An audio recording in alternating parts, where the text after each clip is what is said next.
기대해 나에게 주신 하루를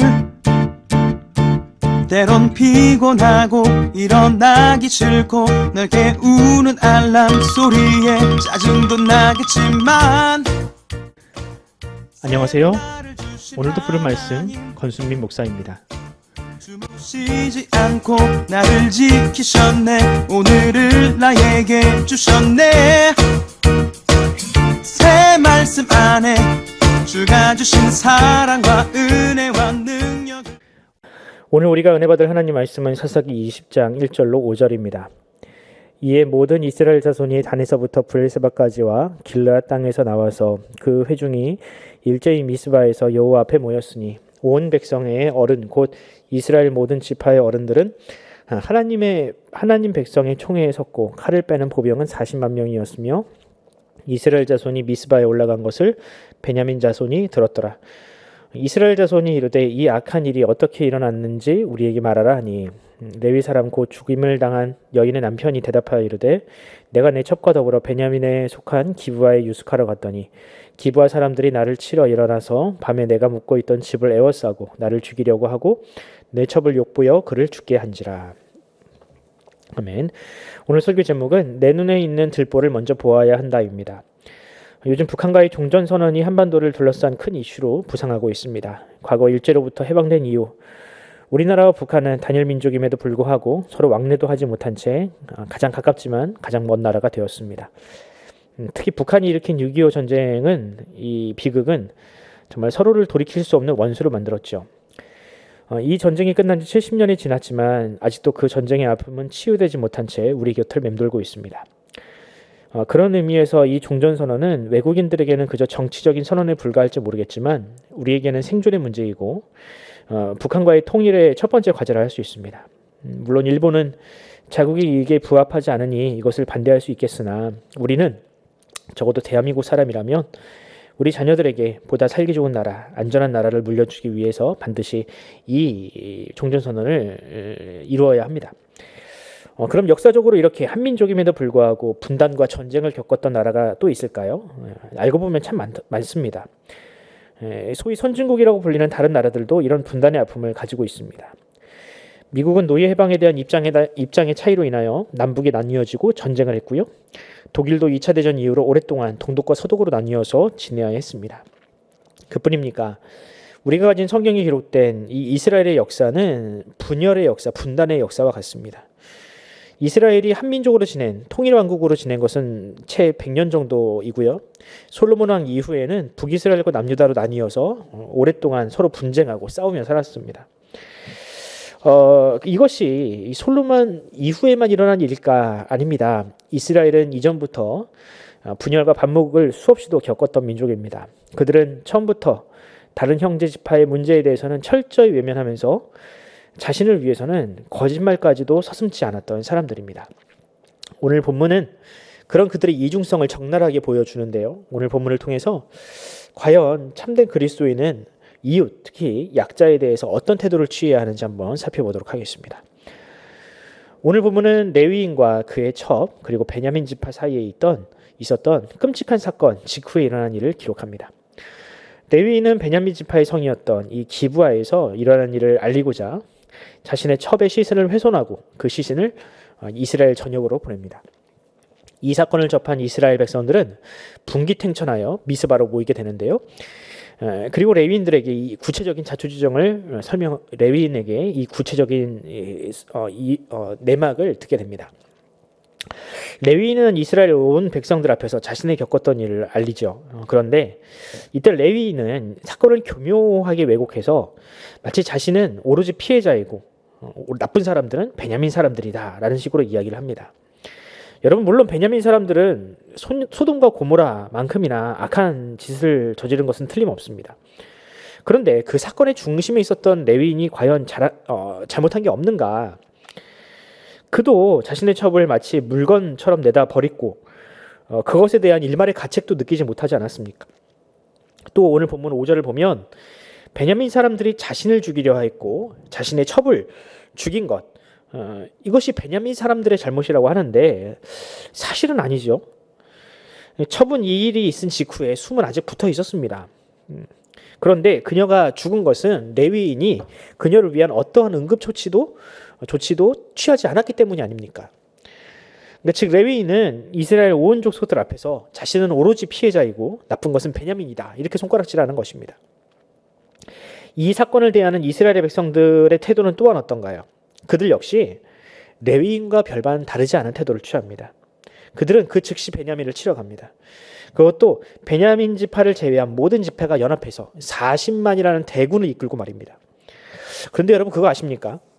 사사기에서 이렇게 연합하여 전쟁을 치른 것은요, 사사시대 초창기에 온니엘 사사 이후로는 처음 있었던 일입니다. 그 사이에 뭐 암몬이라든지 블레셋이라든지 이런 이방인들이 형제 지파들을 압제할 때 그들은 그 어떠한 태도도 취하지 않다가 모르쇠로 방관하던 그들이 지금은 이스라엘의 12지파 중에서 가장 약하다 하는 이 베냐민 지파를 이 집단으로 정죄하고 판결하고자 그들은 힘을 모으고 있습니다. 바로 일전에 삼손이라는 사사가 있을 때 그 삼손이 호를 단신으로 블레셋과 싸울 때에는 잡혀갔을 때에는 나몰라라 하고 그 죽음 앞에서도 침묵했던 그들이 힘이 약한 형제를 단죄하는 일에는 지금 큰 칼을 빼들고 있는 것입니다. 물론 여러분 베냐민 지파 분명히 잘못을 저질렀죠. 그러나 이 문제는 베냐민 지파만의 문제가 아니었습니다. 그들만 지금 정죄한다고 단죄한다고 해결될 문제가 아니었습니다. 기브야에서 일어난 끔찍한 범죄는 당시 모든 이스라엘 지파들이 공유하던 죄성이었습니다. 그러므로 그들은 하나님 앞에서 자신의 죄를 돌아보고 철저히 회개하는 것을 먼저 해야 했습니다. 하지만 그들은 어떤 특정 집단에게 모든 책임을 전가하고 마치 그들만이 문제가 있는 것처럼 지금 본질을 흐리고 있습니다. 사랑하는 성도 여러분, 이런 이스라엘의 모습을 보면서 마치 오늘날 우리가 살고 있는 이 사회를, 이 현대를 보고 있는 것 같지 않습니까? 타인의 잘못에 대해서는 엄격한 잣대를 들이대고 자기 자신의 문제에 대해서는 너무나도 너그러운 것이 바로 우리가 살고 있는 이 세상의 풍조입니다. 심지어는 이 자기 자신의 불행까지도 타인의 문제로 호도하며 자기 자신은 이 세상에서 가장 선한 존재인 것처럼 포장하는 것, 바로 그것이 이 시대에 사는 사람들의 본질이 아닙니까? 그렇습니다. 지금 우리는 사사시대와 별반 나아진 것이 없습니다. 지금 우리는 코로나 때문에 힘들다고 지치었다는 이유로 자신의 이 불행의 이유를 누군가에게 전가시키려 하고 있습니다.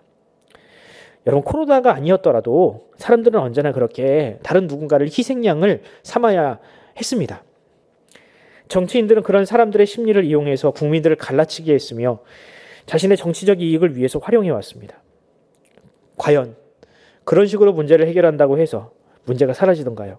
아니요, 절대 그렇지 않습니다. 사랑하는 성도 여러분, 사사기가 우리에게 요구하는 진정한 신앙인의 태도란 과연 무엇일까요? 약자를 희생양 삼아서 재판관의 자리에 앉음으로 자신의 죄를 덮는 것이 죄인의 태도라면 그리스도인은 먼저 자신을 돌아보고 타인을 긍휼히 여기고 용서하는 것, 그것이야말로 우리 그리스도인들이 지켜야 할 자세가 아니겠습니까? 우리는 죄인을 정죄하는 대신 자신을 내어주신 예수님께서 가신 그 길을 가야 합니다. 예수님의 삶이야말로 징후가 가득한 이 시대를 치유하며 또한 회복시키는 진정한 해결책이라 할 수 있습니다. 그렇다면 이 일을 과연 누가 할 수 있겠습니까? 그리스도를 믿는 우리가 아니면 누가 이 시대에 그 일을 하겠습니까? 그러므로 하나님의 백성으로 부름받은 저와 여러분이 이런 삶을 지키기를 소원합니다. 설사 내가 조금 손해를 본다 할지라도 사랑과 용서 그리고 헌신의 삶을 살아봅시다. 그리하여 진정한 세상의 소금과 빛으로 살아가는 저와 여러분이 되기를 간절히 소원합니다. 기도하겠습니다. 사랑의 하나님, 은혜와 사랑을 감사합니다. 주님, 우리가 살고 있는 이 시대는 너무나도 악하여서 누군가를 희생양 삼아 그들에게 우리의 죄를 투사하고 그들에게 우리의 죄를 전가하지 않으면 우리는 마치 살 수 없는 것처럼 그렇게 재판관의 자리에 앉아서 남을 정죄하는 것만이 우리 이 시대의 유일한 해결책인 것처럼 살아갑니다. 하지만 하나님, 늘 그렇게 증오와 혐오와 차별을 앞세웠던 이 시대는 과연 조금이라도 나아진 적이 있습니까? 사사시대와 마찬가지로 지금 이 시대도 힘이 약한 누군가를 희생양 삼아서 우리는 그렇게 우리의 불행을 벗어나보려 합니다. 하지만 하나님, 예수님께서는 현장에서 가늠하여 잡혀온 여인까지도 주님께서 용서하시고 또한 그 죄를 위하여, 우리 모두의 죄를 위하여 십자가를 지셨던 것처럼 주님, 우리도 그 삶을 예수님의 십자가의 길을 따라 살기를, 걷기를 원합니다. 주님, 우리에게 용기를 허락하여 주시옵시고 우리가 누군가를 정죄하고 또한 그들을 우리의 적으로 돌리는 대신 우리의 형제를 사랑하며 그들을 용서하는 그런 참된 그리스도인의 삶을 우리가 살아가게 하여 주시옵소서. 특별히 아버지 하나님, 이 시대 한국교회가 우리의 문제를 덮어두지 않고 우리가 또 누군가에게 우리의 죄를 전가하지 않고 용감하게 정말 우리 이 시대 앞에서 회개하며 하나님 앞에서 철저하게 우리를 내려놓는 그런 용감한 자세, 그리스도인의 참된 자세를 회복하기를 원합니다. 주님, 주님께서 우리에게 그런 용기, 회개할 수 있는 마음을 우리에게 허락하여 주시옵소서. 감사드리며 우리 구주 예수 그리스도의 이름으로 기도드립니다. 아멘. 사랑하는 성도 여러분, 이 시대에 참 많이 어렵습니다. 한국교회 또한 이 시대 계속해서 반목하며 또 누군가에게 손가락질하며 우리는 그렇게 서로에게 상처를 주고 살고 있습니다.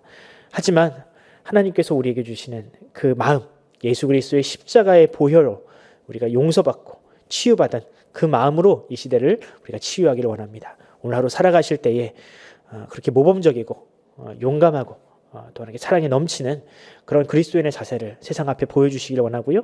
특별히 우리 자녀들에게도 정말 하나님의 마음이 어떤 것인지를 잘 가르치는 삶으로 보여주는 그런 여러분들이 되기를 간절히 소원합니다. 이것을 위해서 우리가 함께 이 시간 기도하면서 오늘 하루를 시작하도록 하겠습니다. 함께 기도하겠습니다.